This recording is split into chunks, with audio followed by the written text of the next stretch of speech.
Ahmadiyah dikenal sebagai Islam minoritas, namun kini telah berkembang di ratusan negara, menyebar hingga Amerika, Eropa, juga Indonesia. Lantas, apa saja yang telah dilakukan Muslim yang satu ini? Setelah pendirinya wafat pada tahun 1908, secara organisasi Ahmadiyah dikomandoi secara terpusat oleh seorang pemimpin rohani yang dikenal sebagai Khalifah. Organisasi ini berbendera Ahmadiyah Muslim Community atau Jemaah Muslim Ahmadiyah yang saat ini dipimpin oleh Mirza Masroor Ahmad, pemimpin spiritual kelima dalam sejarahnya. Seorang khalifah dipilih oleh komite khusus melalui proses panjang, sedikit mirip dengan pemilihan pemimpin gereja Katolik Roma.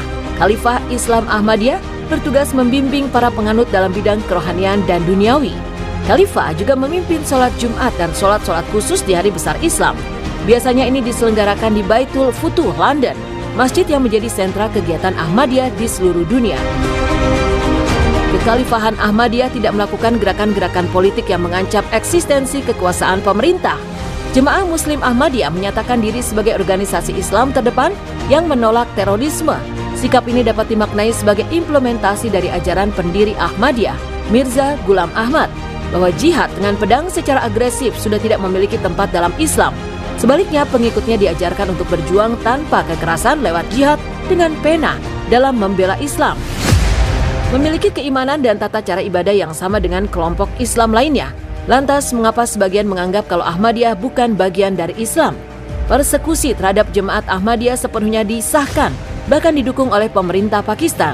Undang-undang pidana Pakistan secara eksplisit mendiskriminasi minoritas agama dan Ahmadiyah. Secara khusus menjadi sasaran pelarangan karena langsung dan tidak langsung menyebut diri sebagai Muslim. Ahmadiyah dilarang menyebut masjid sebagai tempat ibadah atau menggunakan azan dan berdoa sebagaimana kaum Muslim. Mereka juga dilarang menyebarkan dengan perkataan atau menulis atau mengatasnamakan agama mereka dengan maksud mengajak orang lain. Pada 1979, seorang ilmuwan Pakistan bernama Abdus Salam memenangkan Nobel Fisika. Penemuan terbesar dalam hidupnya ini adalah kunci yang mendasari teori fisika partikel yang masih dipakai hingga kini. Juga menjadi tonggak penemuan partikel Higgs boson pada 2012.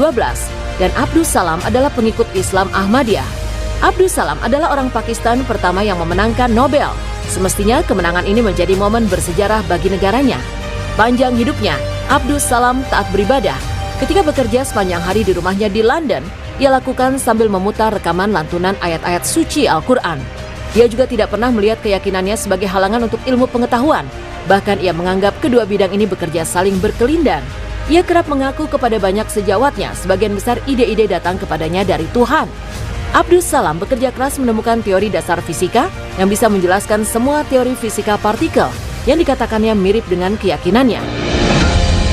Lubna Arsyad mencatat sejarah baru. Ia adalah perempuan kulit berwarna sekaligus muslimah pertama dalam sejarah yang dilantik sebagai Lord Mayor of Oxford atau Wali Kota Oxford pada Rabu 17 Mei 2023. Dengan hijab yang menutupi kepala, ia tampil berbeda. Lubna Arsyad yang sebelumnya adalah Labour Councillor dilantik dalam sebuah upacara di Balai Kota Oxford. Pejabat sebelumnya Kota James Fry pensiun dan mengundurkan diri. Lubna Arsyad terpilih sebagai anggota Dewan Kota pada tahun 2018 mewakili Cowley Marsh pada awalnya dan kemudian karena perubahan batas pemilihan, sekarang melayani Temple Cowley. Sebagai wali kota, Lubna Arsyad juga menaungi sejumlah badan amal, yakni Humanity First, Oxford Community Action, dan Asylum Welcome. Kepala Organisasi Riset Ilmu Pengetahuan, Sosial dan Humaniora Badan Riset dan Inovasi Nasional, Ahmad Najib Burhani menilai usaha-usaha Ahmadiyah dalam menerjemahkan Al-Quran. Menurutnya, Ahmadiyah merupakan pionir penerjemahan Al-Quran dan terjemahannya menjadi bahan rujukan para tokoh awalin Republik Indonesia. Pada awal abad ke-20 sampai masa kemerdekaan, terjemahan Al-Quran versi Ahmadiyah juga menjadi bahan rujukan para tokoh awalin negeri ini. Di antaranya Soekarno, Kiai Haji Agus Salim, Ruslan Abdul Ghani, HOS Cokro Aminoto hingga Young Islamiten Bond. Hingga kini Ahmadiyah telah menerbitkan terjemahan Al-Quran ke 120 bahasa di dunia.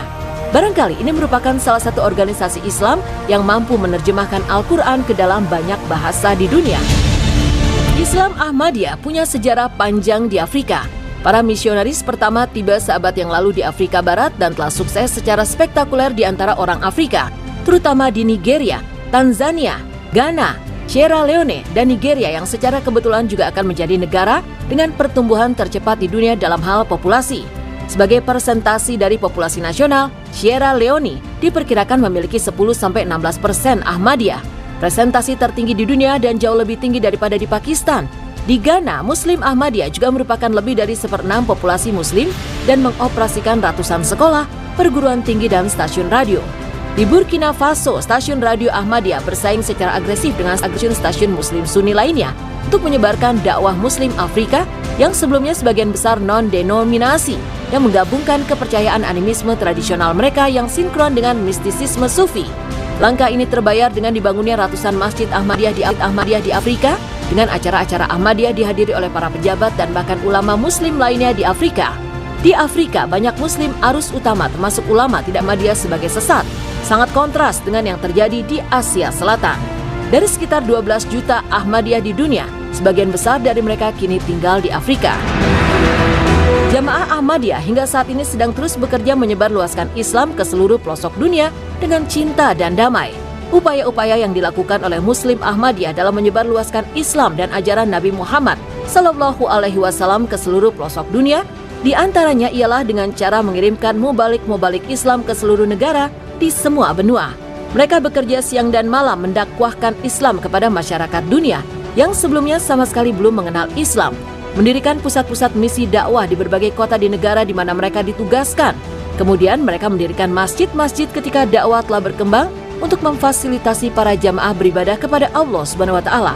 Jemaat Ahmadiyah membangun lebih dari 15.000 masjid, 500 sekolah, lebih dari 30 rumah sakit di dunia.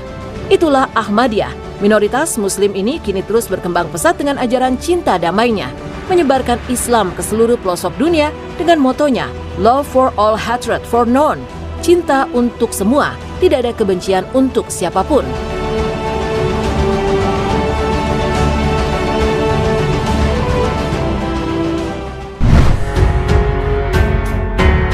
Nah pemirsa, sampai di sini kisah dan informasi